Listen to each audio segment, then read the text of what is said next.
La nouvelle fait la une du journal télévisé de la chaîne d'État, CCTV. Pendant plusieurs minutes, les journalistes reviennent en détail sur l'événement phare de ce mois de février. Des milliers de personnes dans les trains pour le Nouvel An. L'Égypte est évoquée en fin de journal, mais aucune image de manifestation n'est montrée.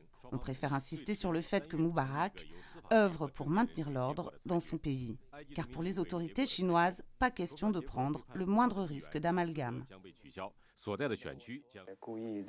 Certaines informations sont volontairement biaisées. Le gouvernement craint que les gens fassent le lien entre la vague démocratique qui déferle au Moyen-Orient et son propre système politique dictatorial.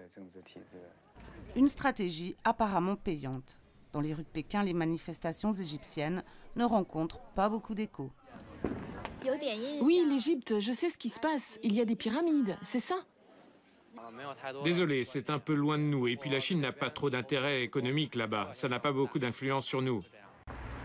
Mais malgré l'absence de détails dans la presse officielle, certains parviennent tout de même à s'informer. C'est parce que leur président est en place depuis plus de 30 ans. Et il paraît qu'à chaque élection, il est le seul candidat.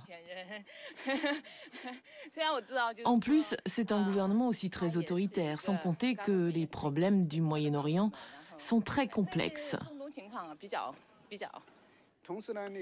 Moi, je dispose de moyens de m'informer. On trouve surtout pas mal de choses sur Internet. Je ne me suis pas senti coupé de l'information. Car la cyberpolice chinoise, d'ordinaire si efficace, ne parvient pas cette fois à juguler le flot d'informations. Dans un pays qui compte 400 millions d'internautes, impossible désormais de tout censurer. Pour les démocrates chinois qui utilisent Internet, c'est un grand encouragement ce qui se passe en Égypte. J'ai vu par exemple des internautes qui mélangeaient Moubarak et Hu Jintao pour inventer le dictateur Mu Jintao, ou bien Mu Jiaoping, comme Deng Xiaoping.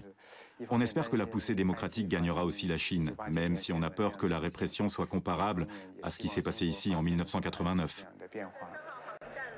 Il y a loin de la place Tahrir à la place Tiananmen, mais comme en Égypte, Internet pourrait être le talon d'Achille du régime chinois.